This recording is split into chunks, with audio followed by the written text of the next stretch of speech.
All right, welcome everybody. This is the first webinar of the new year, and the title is Rebuilding Your Home After a Wildfire. This is Lance Luke and Martin Pea, and we represent Ask the Building Expert. And this is part of a continuing series that we've been doing for several years now.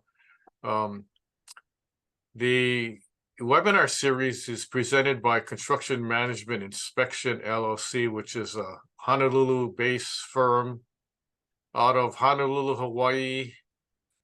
Most of the work we do is in Hawaii, although we do work on the mainly West Coast on the mainland, but we got lazy to travel, so we've kind of limited most of our work to the Hawaii Islands. So we have an interesting topic, rebuilding your home after wildfire. Now, this came about after the Maui wildfire. We decided to put this on, but it also applies to any home anywhere in the United States or anywhere in the world for that matter. The same kind of components apply, and we're not going to go into a super detailed discussion, which would take between 4 to 8 hours, but we're just going to do a broad brush on the key factors, important things that people should know. As you know, there've been a lot of wildfires on the mainland, and then more recently last year on Maui in Hawaii. So I'll kind of go through the steps. So the big question is, where do we begin? What's the first steps? So I'll take you on a little insight into where we're going on this on the topic. So the first thing after a fire would be to assess the damage. Well, actually, let me back up. The very first thing is to make sure everybody's safe, right? And once everybody's safe and accounted for, then you would assess the damage, maybe on your own, or if you can't get to the site, you have specialists go in, such as people from the government or your insurance people.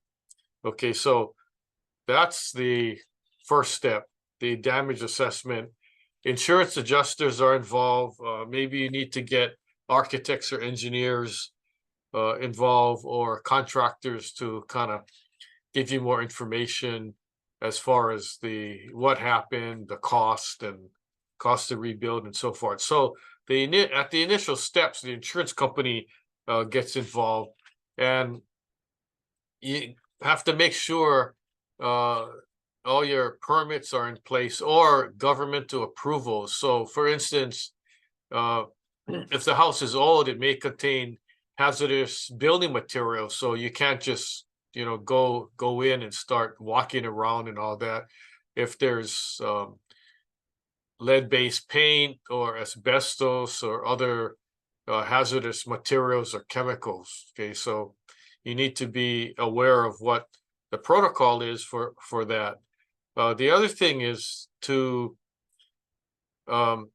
create a rebuilding plan. Now, if the house got partially damaged and it could be repaired, then that's a repair. If the house is totally damaged, then you're talking about total demolition, excavation, removal, and starting from scratch. So a rebuilding plan could consist of a partial repair or rebuild, or a total repair or rebuild, depending on the severity of what was damaged. So in order to get to the point of deciding on what to do, you're going to have to get your team together, which mainly at first is the building consultant or construction manager if one's needed, and then also your design team, which you may include the contractor in at that stage. Maybe it would be advisable, if the contractor has ideas, to save money or substitute building material products and so forth. So you could either involve the contractor in the beginning at the first stage, or you can bring the contractor in later after you have the plans and specs completed. So the idea is to assemble your rebuilding team, and then when you discuss the design, consider sustainability, energy efficiency, all that. But you're going to have to, of course, before the construction, clear and prepare the land. So when you talk about rebuilding, you may want to look at fire resistant type of materials, and there's different materials that are available.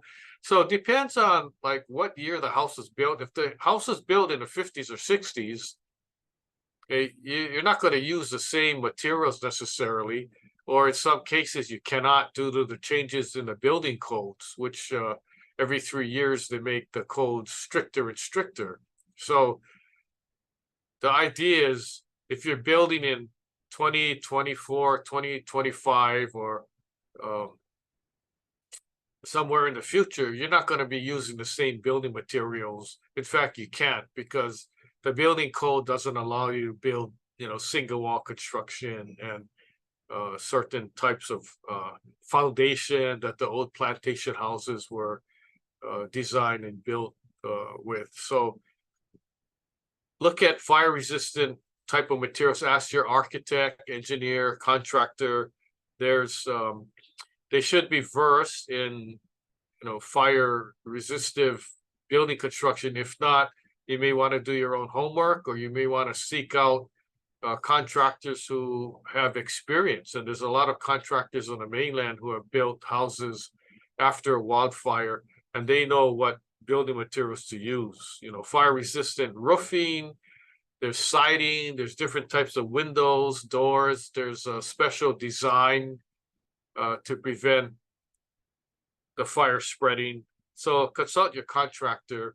Also do research with government agencies that are here to help, such as FEMA and other agencies that already have information on rebuilding after a fire. So use the technology as best you can. And basically, that's why we're giving this webinar, to help people build. Now, speaking of permits, in certain jurisdictions, such as on Maui, even if you want to get a building permit, you can't, because they're not really set up for that at this stage, which to me is totally ridiculous. But if you look at the building code is very clear. If there's a part of the structure or building gets damaged by fire, tornado, hurricane, or whatever, the building code allows you to rebuild. Of course, you have to go in and get a permit, but it's there. It's not like you have to start from scratch and the city has to kind of figure out what to do. The city doesn't have to figure out what to do. The building code is there already, and it's specific.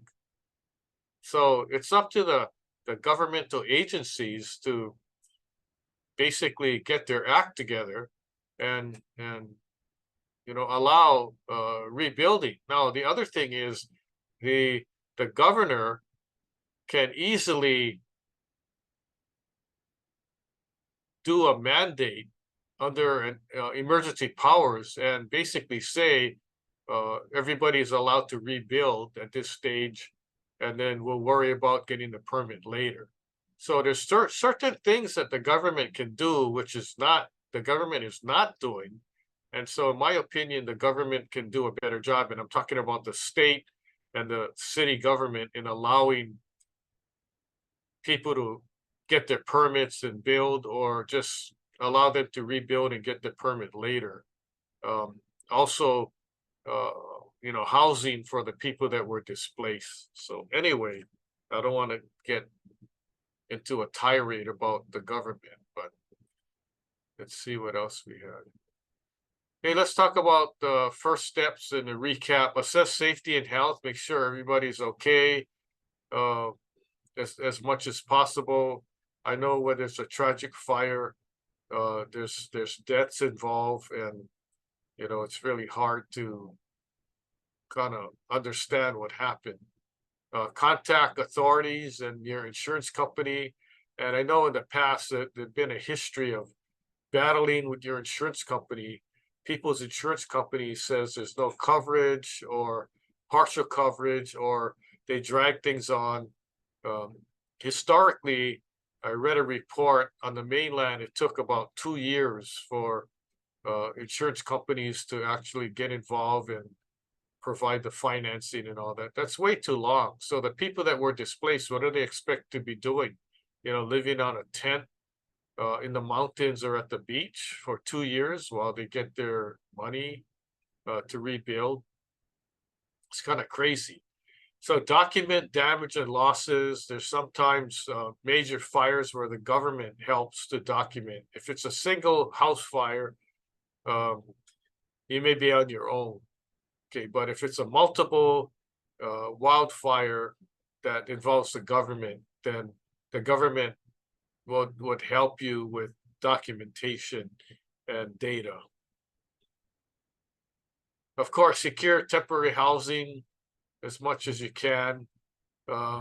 Utilities and services, a lot of times they get immediately cut off, your water, electricity, and gas and all that. And then you have to take steps to restore. Review emergency plan. It's probably too little too late at this point, but just for the future, you have to have every household has to have some emergency plan. If there's a fire, what do? There's a meeting point, everybody leave. You meet outside in the driveway or in a designated area so you can account for everybody in the house, including pets. Now we're getting into the nitty-gritty now. So let's take, for instance, there was a fire and the house or dwelling was totally destroyed. Okay, you need to get a survey when you're going to rebuild and a topo map. A topo map is a topographical map, which is basically setting the elevation. So if your lot is not exactly flat, if it's on a hill or a mountain or some other idea of land that is not flat, you need a topo map so the house can be designed accordingly, especially if it's not on a flat piece of property. Even if it's sloped slightly, you might still need a topographical map so the contractor knows the elevation of the house.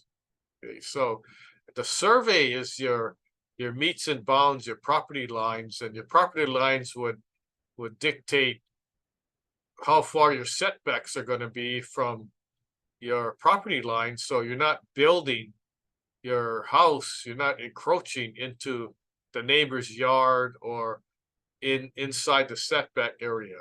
So the normal setback is 5 feet, 10 feet from the property line. So you would need to make sure that you're building 5 feet or 10 feet from the property line. If you don't have a survey, you're guessing, and if you're building 1 foot inside the setback area, that's not going to be consistent with the building code and the zoning code. So that's very important, and that requires a licensed surveyor. So in concert with the survey and topo map, there's a site assessment, topographical mapping, soil analysis. So you can't just build on, although the house was there already, maybe, if the house was built in the 40s, 50s, 60s, even 70s, there's a good chance that they may not have been any soil testing or soil analysis.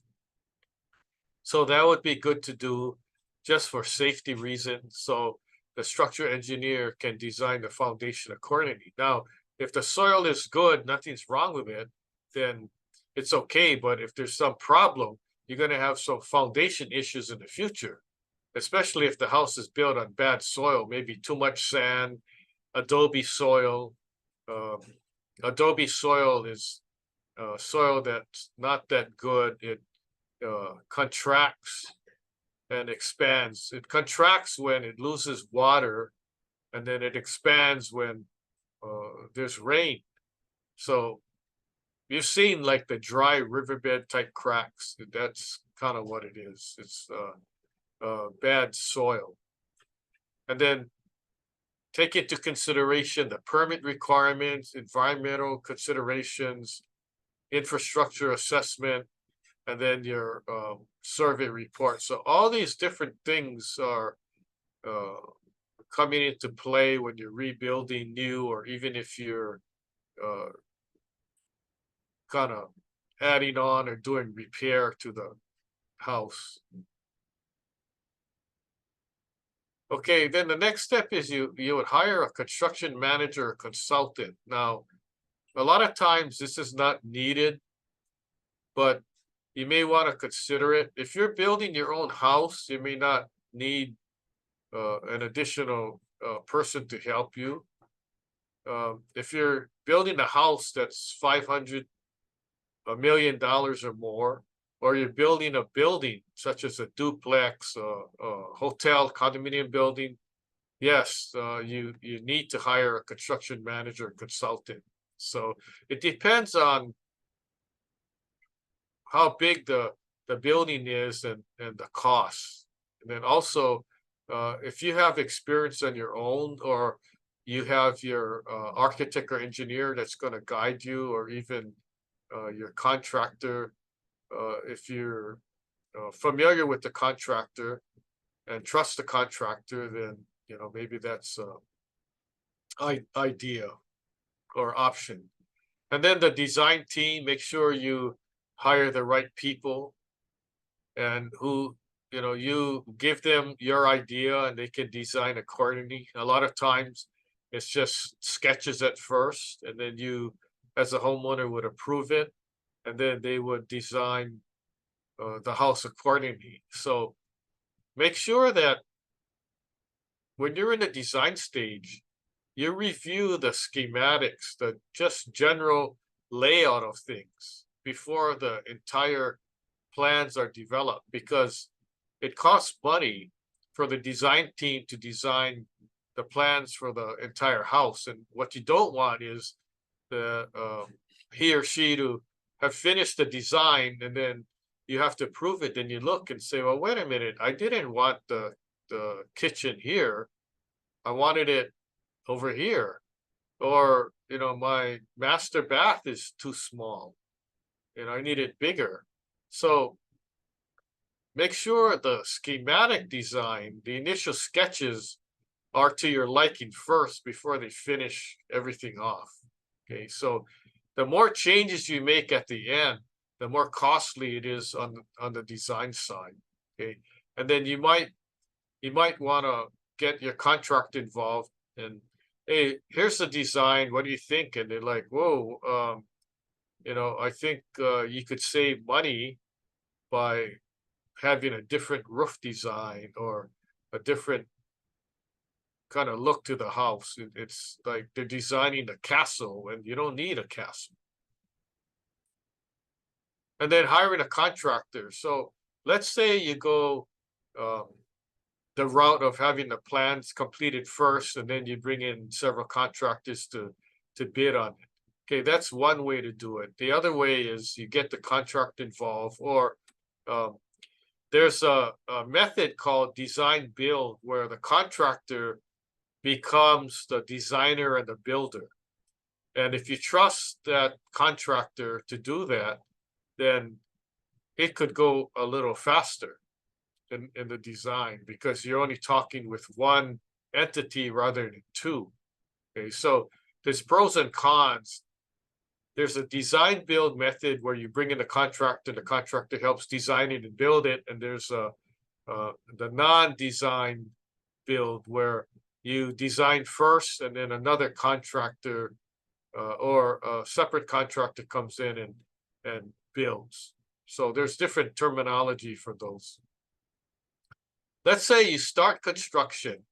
Make sure you hire don't depend on the contractor. You hire a third party person, could be an architect, engineer, home inspector, or construction inspector to do periodic inspections of the house. Now, the reason for this is if you don't do it and you don't have any third party review or third party inspector, the house can be constructed. There's plumbing, electrical in the walls. The drywall gets put on.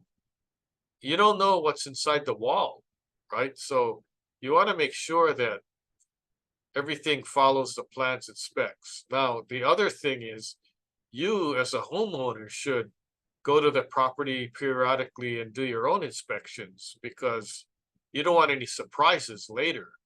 And you, if you come too late and the windows put in, and that's not the right location or the height of the windows, but it's shown on the plans, guess what?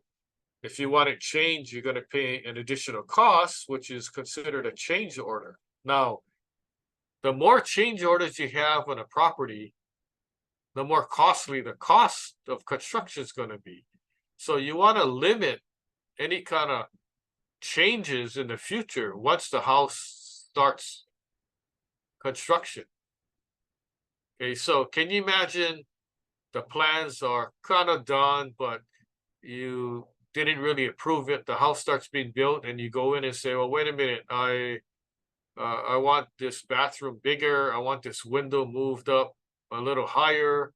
I don't like the design of the roof line. I want you to change it."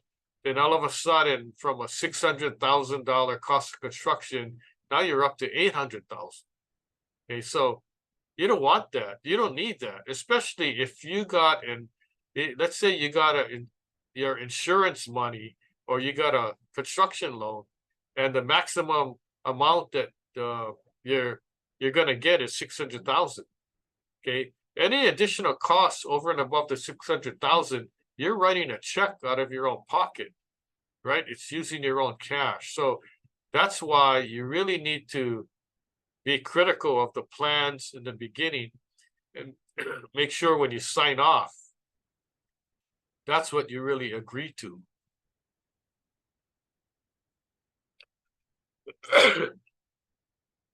Okay, so throughout the construction, let's say it takes 12 months, 18 months for the house to be built. You're going to have somebody inspect twice a month, once a month, or however amount you want. Could be once a week for all that matter. In some cases that I get hired to do construction inspections, the client maybe want me to be at the job site every single day. Now, there's no 8 hours a day, but maybe 30 minutes, 1 hour at the construction site. Depends on the stage of construction. Okay, sometimes your framing is all built and nothing is going on for a while, or your siding's all up and they're painting. I don't need to be there every day to watch the paint dry. So I just tell the client, right, you can save money. I don't need to be there every single day. If you want me to, I could, but you're just kind of wasting your money. And then, of course, when the house is completed, there's a final inspection. So you have to go around, with the inspector that you hired and make a punch list. So you're going around looking to make sure that things are done according to plans. But the other thing is you're looking for defects. Like you might say, well, there's a nick in the drywall. There's some paint missing here. There's a loose shingle on the roof.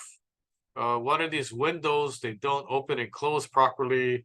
My door doesn't latch. Make a list. It doesn't matter if your list is 10 items or 200 items. Okay. Now, don't feel bad if it's a long list. I know some people, when it comes time to final inspection and I'm there, they go, "Oh, the contractor, really worked hard on this, and I don't want to give them a list of, 100 items." And I'm saying the number of items doesn't matter. Okay.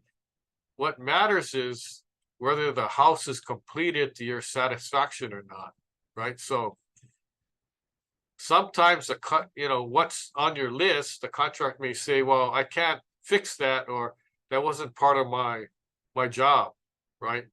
So for instance, if you hired a separate landscaper and you have oh, there's not enough dirt, piled up in this area, well, that's not the contractor's responsibility because you hired your separate landscaping contractor.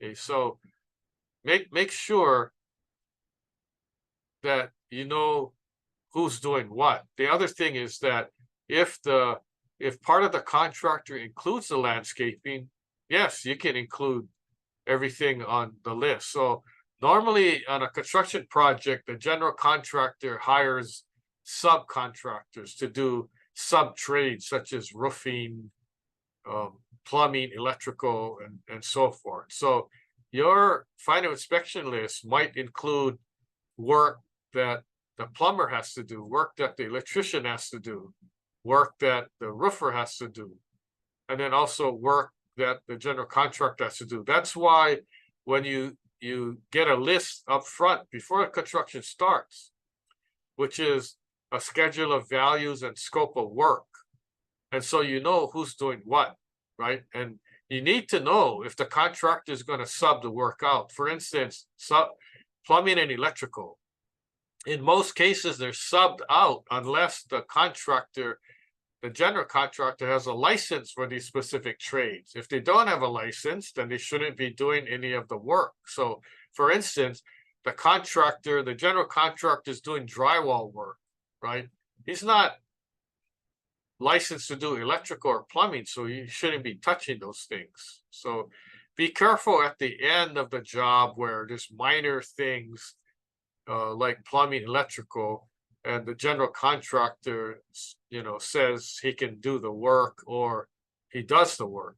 Okay, that's not allowed. So there's a specific contractor's law in each state, and I know some of the people attending this webinar are not from Hawaii, and from California, Colorado, so forth. So every state has their own contractor's license, and it's pretty much the same, and it's clear. If you're not licensed in one trade, you cannot be working in the trade that you don't have a license. Okay. So basically, in a nutshell, that's what rebuilding after wildfires. Now, I wrote a book about the Maui wildfire, and hopefully it's on our website. But the conclusion is consult experts. Don't go it alone. And you have the internet available. The internet is very powerful. And the reason why is you can do a Google search or using AI and get a lot of information.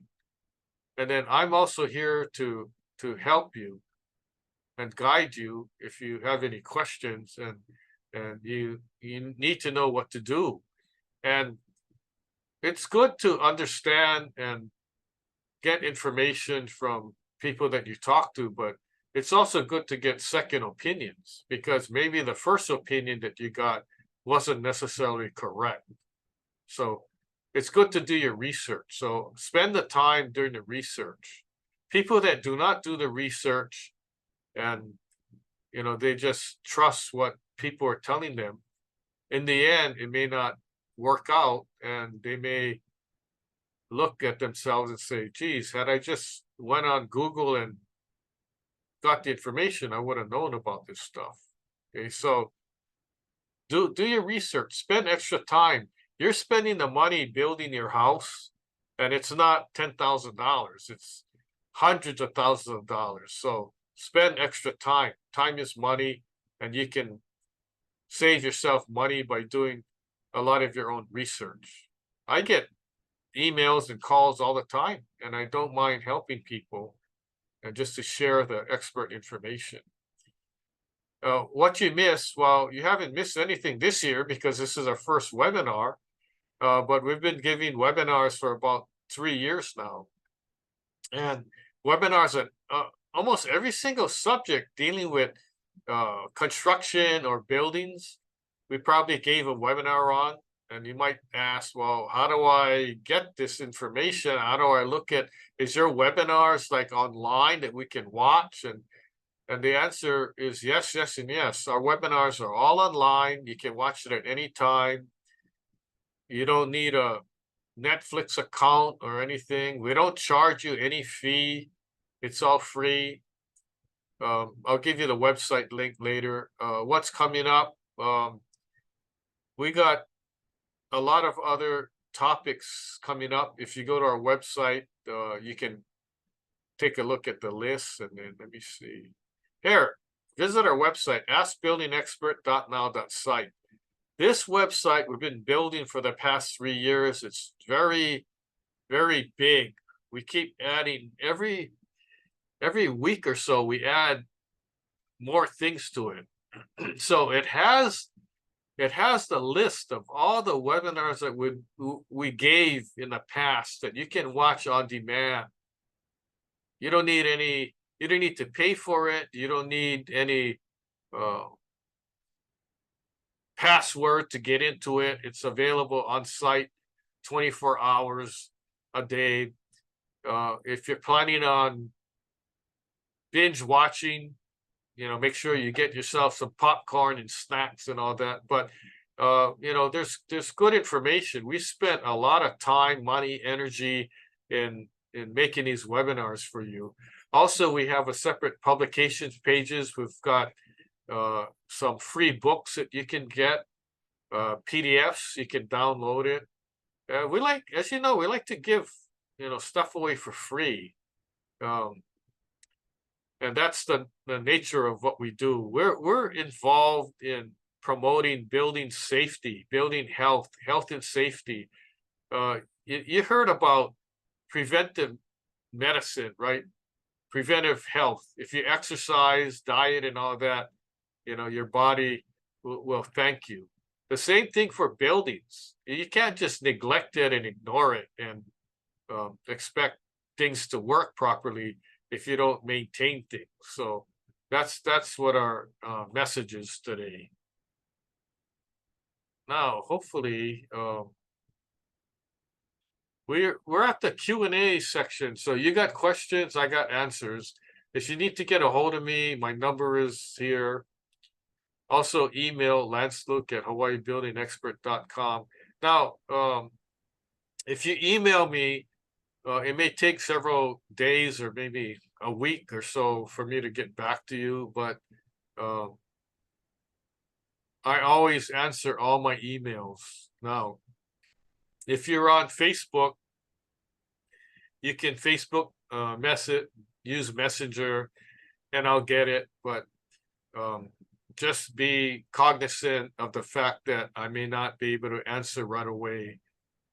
Because there's other social media platforms I gotta check, like LinkedIn, LinkedIn, Facebook, our own websites, and so forth. But we do get back to you. If you don't hear from us for a while, send a friendly reminder, because sometimes the emails get buried and it's hard to try to look for it again. So hopefully there's questions that people have. Now, feel free to ask your questions either on our Zoom platform, or if you post to LinkedIn or Facebook, we may not get it right now, but we promise we'll respond to you later and give you the answer. So I want to bring back one of our hosts, Martin Pea. He usually checks our Zoom platform for questions and all that. So, Martin, are you around? Yes, Lance, I am. And okay. We have some questions that have been submitted, but before I give them to you, I just want to let you know you'd mentioned about the Lahaina Wildfire book, and I did double check, and it is on the website under the publication. So for those who are interested in that book that you mentioned, they can get it there. So I just Great. Do you remember what the title is? Oh, Lahaina Wildfire, yeah. Oh, that's the title? Yeah, yeah.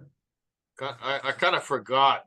I think You know what happened is I went on vacation for a couple weeks, so I kind of got out of my work mode, so I'm getting back into it now.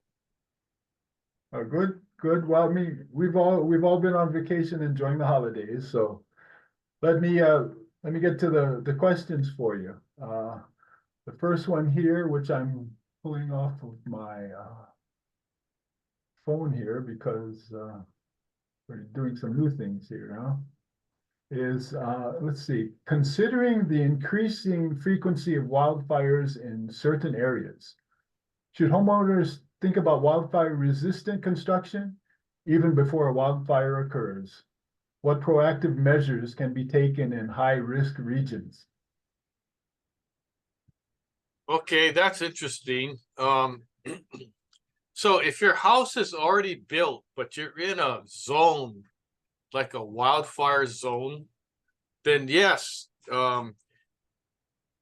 you could have a review by either a architect or a contractor and let them know that there may be certain things that you can do, or even the insurance people let these people know that you're interested in upgrading. And what that means is you're going to change certain things. You probably can't change the design necessarily of your house, but um, certain things of building components that uh, you could change.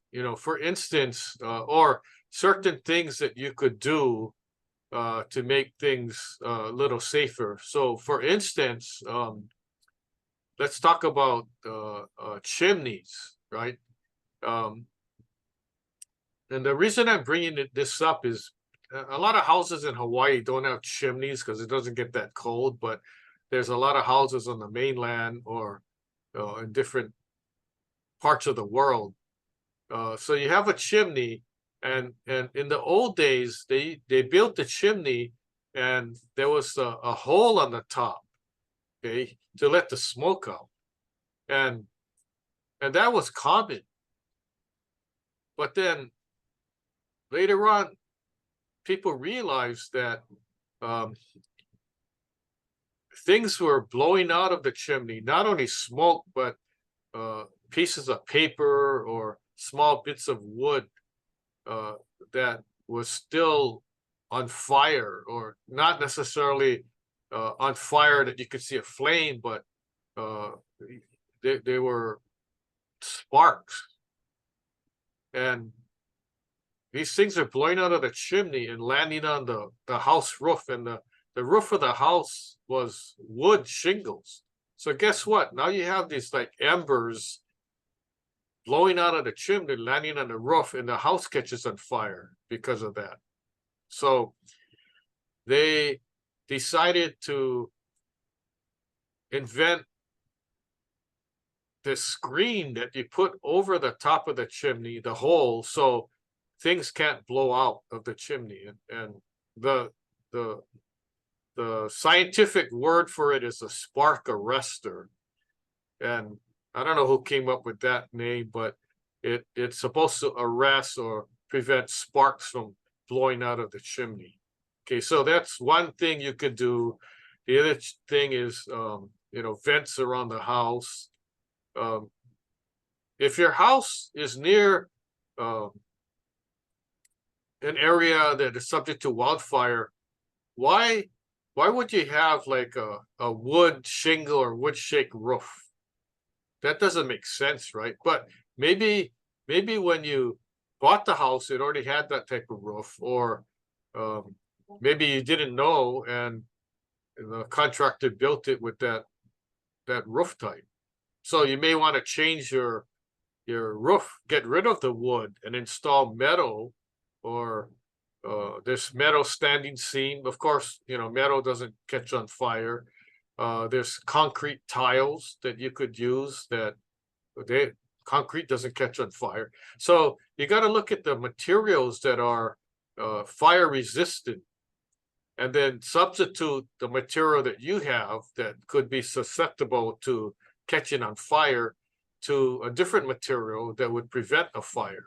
So the whole idea is if your house is made out of wood and you have wood siding, well, that's subject to burning, right? So you may want to use concrete.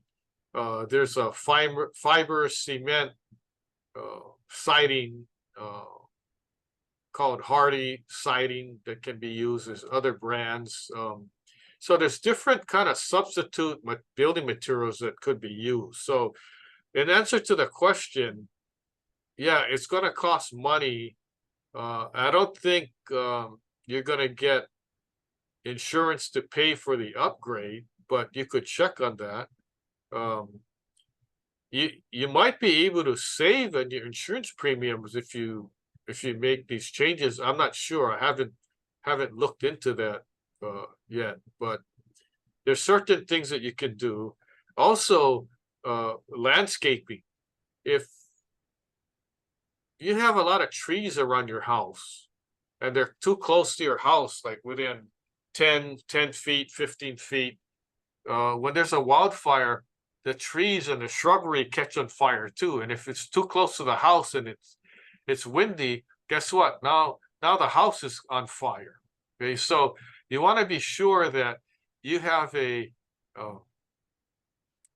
field where it's protection in case of a fire. So although it doesn't look that good, it's kind of bare, but you don't want heavy landscaping too close to your house, because when it catches on fire, then your house is on fire too. So there's certain mitigating things that you can do to help the situation, and the information is available to you. You just gotta search online or read the book that I wrote, and I have specific websites that have that information. So you want to make sure that there's a zone there for protection. So all those things are proactive and it could help. So that's a good question. I'm glad somebody asked that. Thank you, Lance, and that's a good answer. So the next question that's been submitted here is, in the event that a homeowner's insurance doesn't fully cover the cost of rebuilding after wildfire, what financial resources or assistance options should they explore, especially if they're concerned about affordability? Okay, well, one of the first things to do is reach out to the government. So you go to these governmental agencies that are involved and there to help you, and ask them what they can do. Is there a grant? Is there low interest loans that you can get? In some cases, the insurance company might not even cover, right? Or if there's coverage, it might say, you didn't upgrade your insurance. You didn't sign a separate inflation guard or rider. So every year the cost of construction goes up, and you didn't opt for that. So they're only going to write you a check for $400,000 when the cost to build a house is $600,000. Now, what are you going to do if you don't have the extra $200,000 lying around, in a savings account or something? You're stuck. You can't build. What are you going to build? Half a house? Okay, so the caveat is review your insurance and make sure you talk to your agent and say, I want to make sure that if anything happens to my house, if it burns down, if it blows away in the wind or whatever, and it's not there, my insurance policy is going to cover building a brand new house, replacement costs, right? Not like whatever it costs to build the house 10 years ago when I first got my insurance. Okay, so there's a difference in insurance coverages, and I would say talk to your insurance agent about it and do more research. In fact, I heard from people telling me that there's a clause in their policy that doesn't cover insurance against a wildfire. And I'm like, what? Or an act of God or whatever it is. And, it's interesting because I even had somebody call me and say, oh, the insurance company said if the cause of the fire was due to some human error, then they're not going to cover. And I'm like, okay, well, that kind of doesn't make sense. But you know how it is. It's like some insurance companies would do anything to get out of the coverage. So if you are an insurance company and you had now 1,000 claims, you're not going to want to pay on all those claims. You're going to try to find these weasel clauses and weasel out of it so you don't have to fork over the money. And that's just the nature of the beast here. And, that happens even on auto insurance policies. So, there's a deductible and all this stuff. So, go look at your resources for the government, then go to your bank, whatever bank you use, and maybe try to get a low interest loan for construction or something. There's other things available, even like for small business owners too. You can go to SBA. There's some programs out there.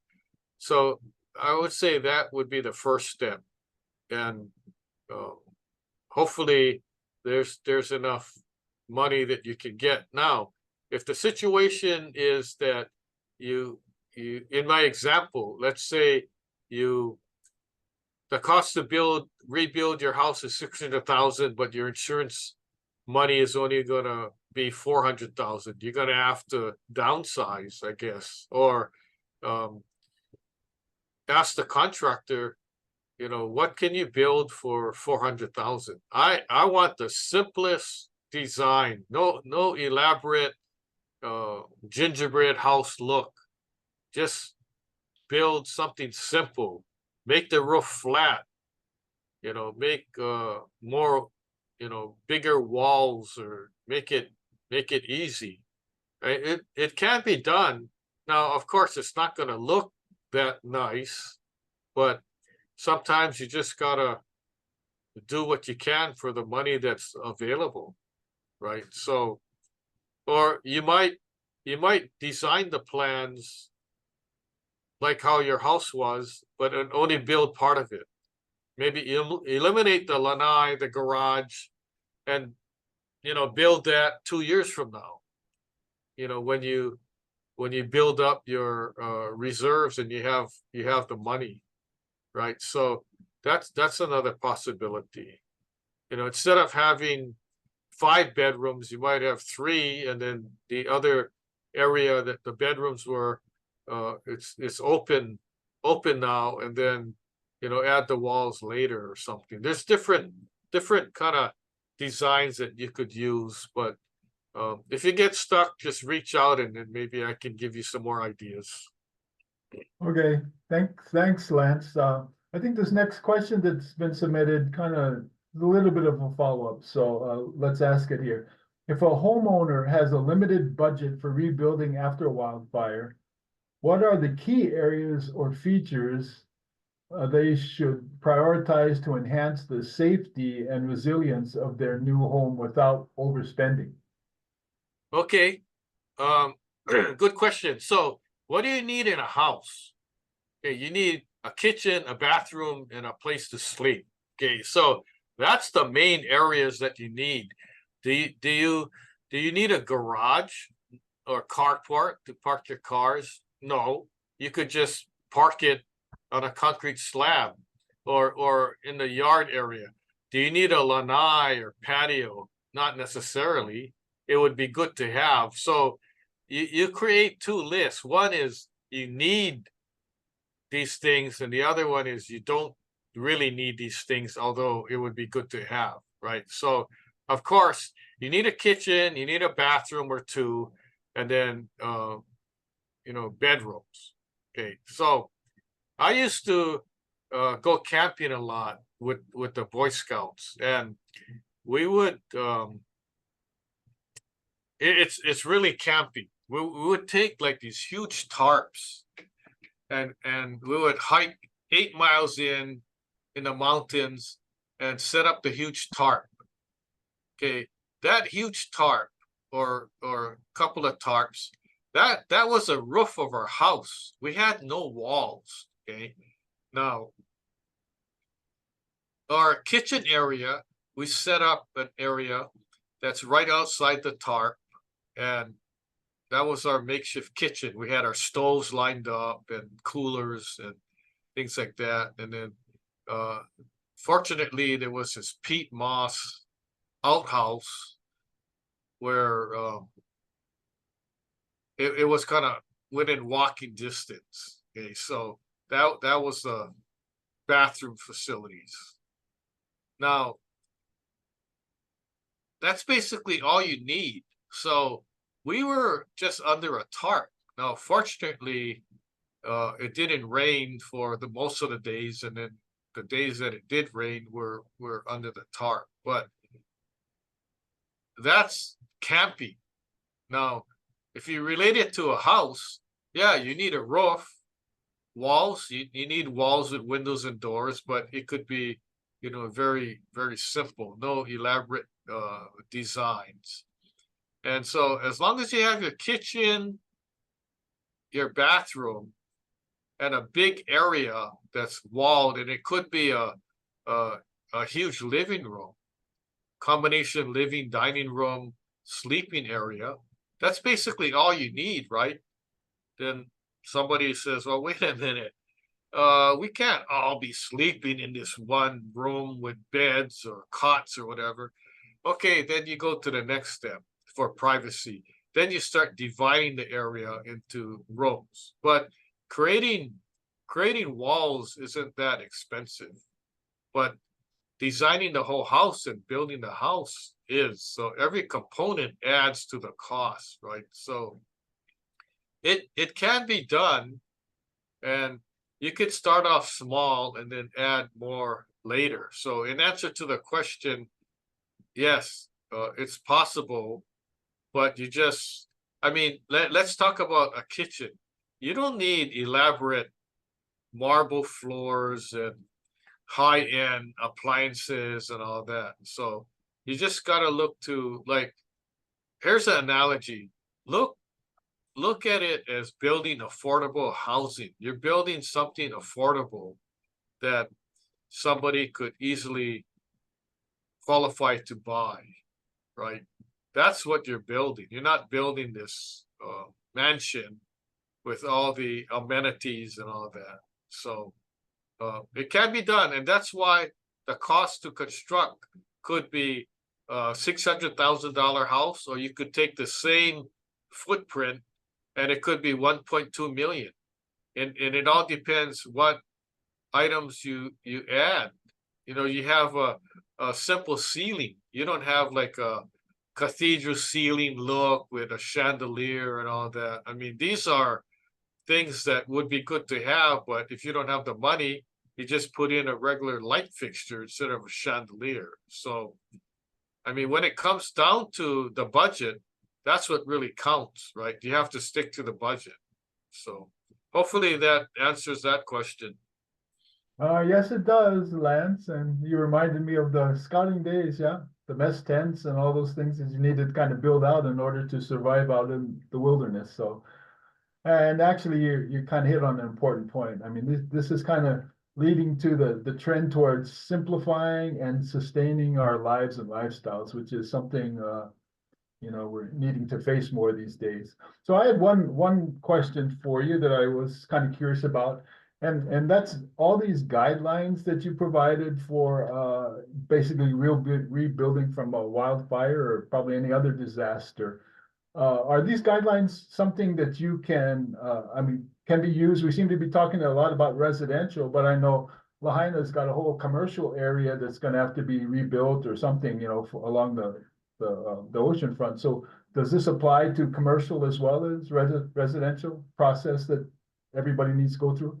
Yeah, I'm glad you brought that up. It does apply, but just remember that the building code is different. There's a separate residential code and there's a separate building code. So when it comes to commercial building, the residential code doesn't apply. So it's a little different. It's stricter with commercial property than it is with residential. So, but the main points that I brought up is the same, you know, and especially if you're rebuilding commercial property, you definitely need to hire a building consultant or construction manager because the cost to rebuild the building is not going to be cheap. It's not going to be no 400 or 600,000. You know, you're talking $1 million plus. Hmm. You know, the same with other commercial property like churches, condominium buildings. I know in Lahaina on Front Street and all that, they had all these commercial buildings, restaurants and retail shops and all that. All those fall under the commercial aspect, which falls under the building code rather as opposed to the residential code. Okay, thank you.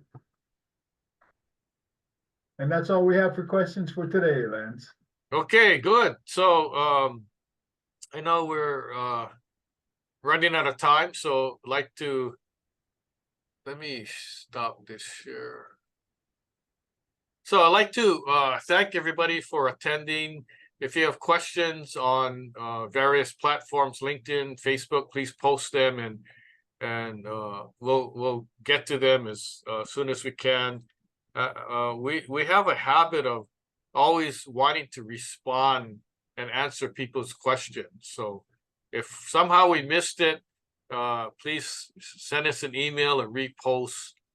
We want to make sure we help people and guide them in the right direction, especially in Lahaina when it's time to rebuild. And I think the time to rebuild is now, although the government doesn't necessarily agree with that. But anyway, that's my opinion. So on behalf of Martin and myself, Ask the Building Expert series, we thank you and hope to see you at the next webinar. Go to our website. We have 11 webinars listed already from now through the end of the year. And then check out our webinars that we already gave, download some free books. And one thing I forgot to mention, if you have any ideas for future webinars or topics, please give us a shout out and then we'll consider that for one of our future webinars. So hope to see you at the next one. Aloha. Thank you for attending. Aloha, Bye. Happy New Year.